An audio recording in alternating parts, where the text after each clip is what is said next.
jadi saya mau bertahan di sana. Jadi ya,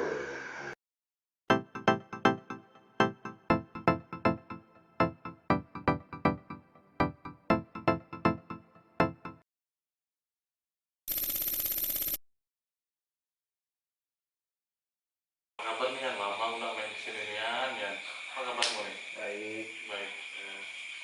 Mas gimana kabar? Alhamdulillah sehat. Lama tak ketemu jadi cengkak kita ngobrol nih. Lama nggak kangkringan. Lawan keringan akibat apa? Akibat lockdown. Corona. Lockdown corona. Ambil ngopi ya. Asik. Ini ngomong-ngomong berapa lama udah tanya soalnya? Dari September kalau tidak September sekitar 8 bulan lah. September 2019 berarti ya. 2019. September 2019. Kalau asal dari mana sih sebenarnya? Asal itu dari Kalimantan Tengah, Kota Palangkaraya. Palangkaraya, ibu kotanya ya? Ya. Kalteng. Apa Palangkaraya itu ibu kotanya Kalteng ya? Ya, ibu kota. Tepatnya di? Tempatnya Maksudnya desanya, kecamatannya? di kotanya di Di kota Palangkaraya. di kota Palangkaraya ini. Bukan kayak saya, geng. Saya kan orang desa, orang kampung. Jadi ke Tanjung Selor ini kerja atau Ya, apa sih? kerja. Aku sudah kenal kamu lama, tapi belum tahu nama aslimu, belum tahu kerjamu di mana loh ya.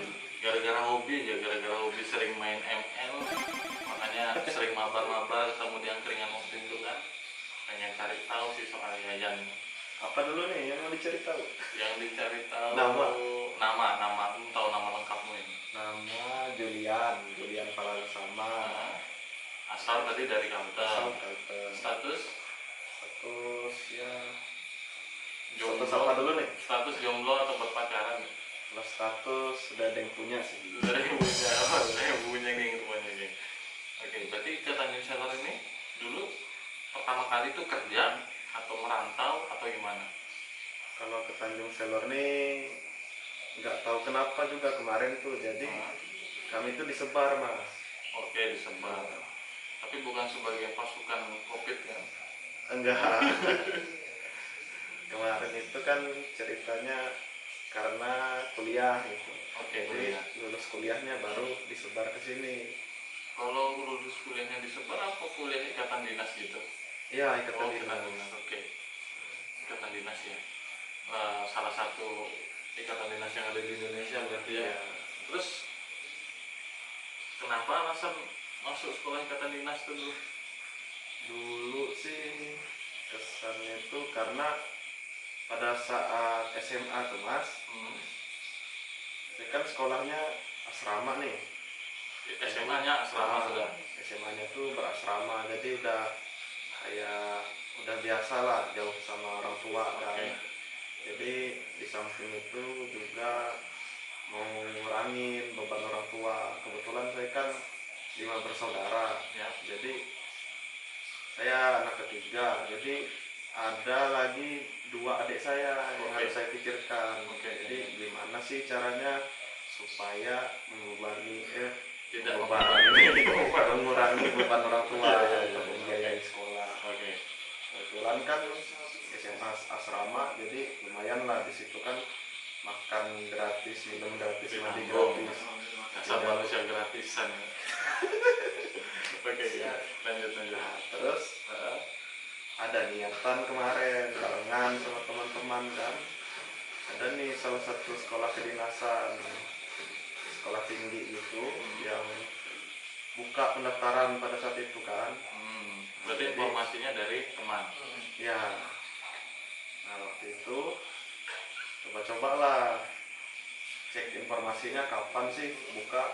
Nah, terus pas buka langsunglah kami daftar kan. Ternyata pas ngecek itu masih buka ya pendaftaran. Ya. Masih buka. Oke.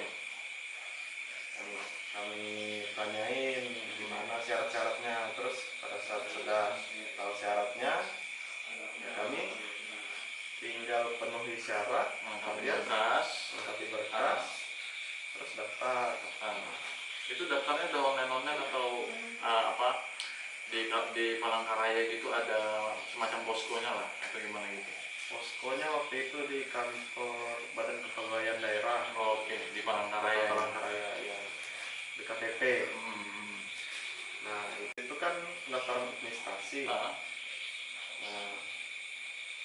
akhirnya kami ikut pendaftaran administrasi. Kemudian selang beberapa waktu keluar pengumuman bahwa kami ini lolos dari administrasi. Oh, berarti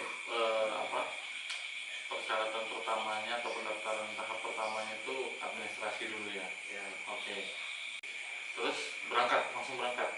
Itu dibiayain sama daerah atau pribadi itu? Kalau berangkat waktu itu kebetulan biaya sendiri. Biaya sendiri. Karena belum resmi kan. Oke, belum belum resmi, resmi. masih calon anggota peserta didik. Oke, siap. Nah, pas sebelum jadi calon anggota peserta didik, ada persiapan nggak ya waktu itu ya? Fisik kah atau apa gitu, mental kah, psikologis kah, mana tahu nih, saya gila nih ternyata. Apa ya? Ya, persiapan sih waktu itu lumayan banyak maksudnya.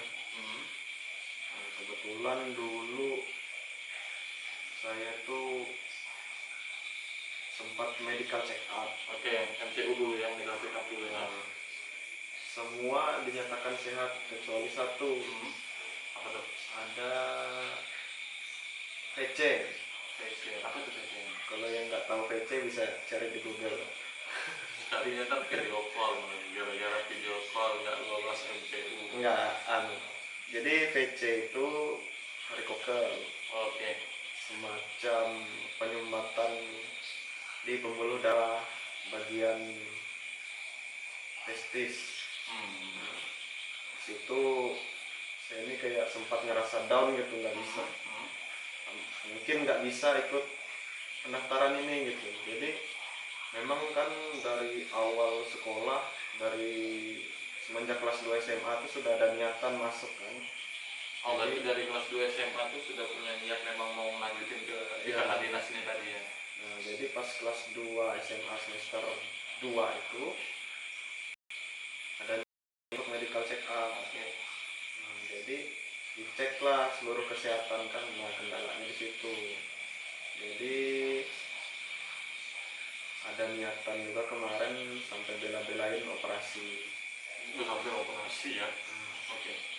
Jadi supaya bisa mendaftar itu kita harus ibaratnya perbaiki kekurangan lah, kemudian tambal gigi lah segala macam. Kurang lebih masuk ini ya, seperti masuk TNI Polri ya. Jadi ya persiapannya seperti itu. Kemudian untuk fisik ya lumayan juga, setahunan lah fisik, karena waktu itu badan kan gemuk. Waktu itu gemuk. Sekarang memangnya nggak Sekarang gemuk? menggemuk lagi. Oh, gemuk lagi. Nah, Oke. nah, dulu kan sempat tembus di 76 lah.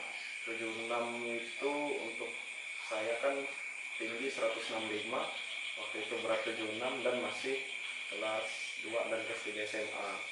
Itu gimana ngangkat badan itu terasa. Ring stop kan, pull up, angkat badan di gelantungan gitu. Ya. Nah, jadi dari situlah muncul untuk niat latihan. Oke. Tiap sore jogging rutin, terus push up, sit up.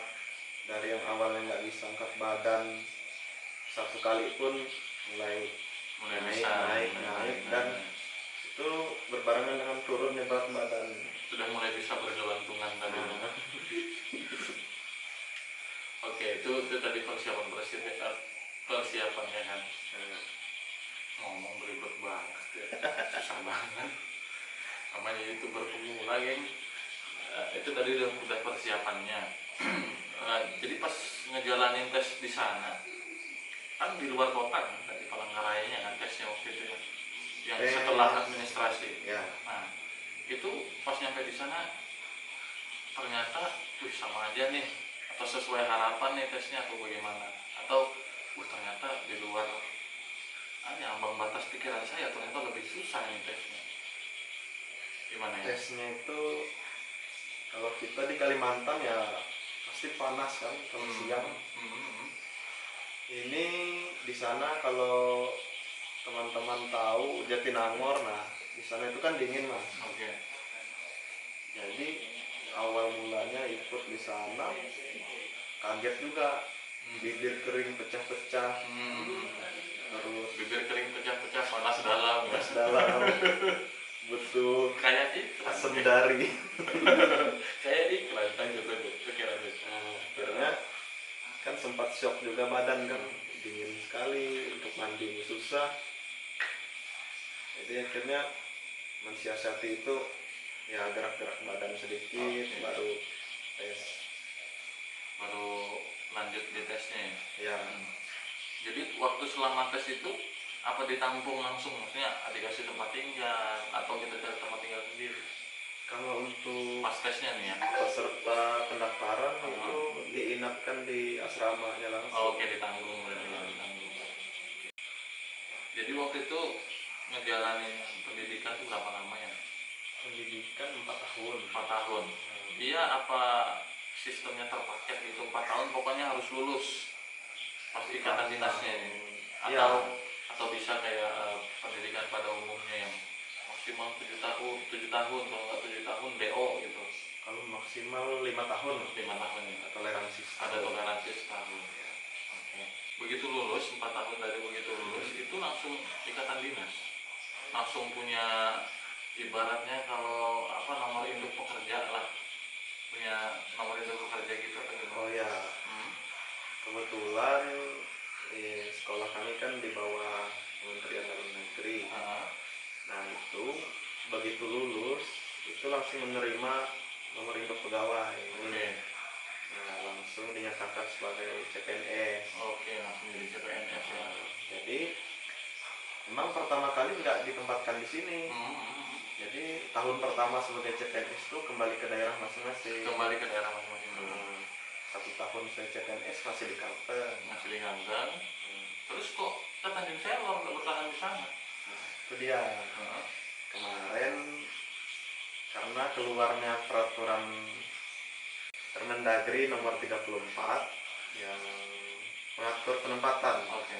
Jadi di situ diatur bahwa kami setelah lulus itu disebar ke seluruh Indonesia Untuk mengabdi ya, mengabdi di Republik Indonesia. Iya, bisa jadi. Bisa jadi seperti itu ya. Oke. Jadi setelah 1 tahun sebagai CPNS itu baru pastinya melakukan ini dulu, pelatihan prajabatan. Oke, prajabatan. Golongan 3A. Nah, kemudian setelah itu serangkaian diklat prajabatan itu baru proses penyebaran. Nah, itu kami dipanggil ke Jakarta kan, dikumpulkan. Waktu itu dipanggilnya acak. Oh, diacak ya. Nah, kami nggak tahu di mana kami disebar tuh nggak tahu. Berarti kayak main roda di pasar malam dia kering diputar gitu ya. Kayak lotre. Lotre. Oke. Nah, jadi waktu itu dapatnya di Kalimantan Utara. Kemudian setelah itu langsunglah diberangkatkan satu Kontingen. satu Satu saudara asuh lah. Oke, saudara asuh. Jadi kami itu ada 14 orang yang dapat di Kalimantan Utara. Nah, itu. Jadi 14 orang yang dikirim ke Kalimantan Utara, Tersebar di seluruh kabupaten kota di Kalimantan Utara. Jadi begitu ini ya apa namanya? Begitu tahu nih udah disebar ke Kalimantan Utara ini gimana nih? Kaget nggak waktu itu reaksi pertama kalinya? Kaget sih nggak terlalu ya, karena masih satu pulau. Yang bikin kaget itu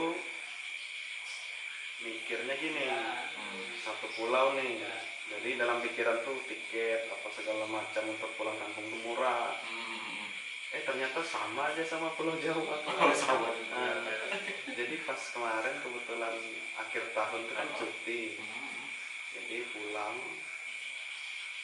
kok malah dari Tanjung Selor lebih mahal. Jadi kalau nggak lewat Tarakan dulu lewat Berau. Oh gitu. Jadi kemarin lewat Tarakan untuk menghemat biaya. Oh, jadi waktu itu dari mau disebar itu berangkat ke Tarakan dulu, baru ke Tanjung Selor. Ya. Oke. Ini pertanyaan terakhir nih ya.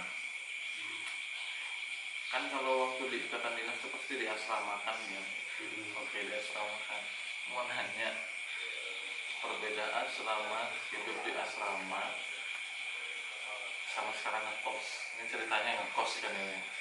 Maksudnya cari makannya gimana, susah apa enggak sih? Atau aduh hidup ngekos gimana ya? Kalau untuk kehidupan sih sebenarnya sama sih. Enggak ada yang lebih enak di asrama, mau makan terjamin, makan gratis. Ya itu enak juga. Itu enak. Terjamin. Tinggal datang ke ruang makan makan. Kalau sekarang ngekos, Kalau sekarang ngekos ya minimal kita masak nasi lah. minimal terus beli sayur masak. Cari lauk di luar. Saya itu tuh waktu masih bujang juga begitu ya. Paling enggak di kos-kosan tuh harus punya rice cooker buat masak nasi. Baru beli sayur masak, sayurnya sayur santan buat 3 hari. Masih lah. Masih. Oke, sangat menarik ini, sangat menarik rupanya si Yayan ini yang hobinya mabar di Mobile Legends ML, rupanya seseorang yang lulus dari ikatan dinas yang luar biasa. Yan, makasih banyak nih Yan sudah mau mengisi di obrolan malam Yogis Limau.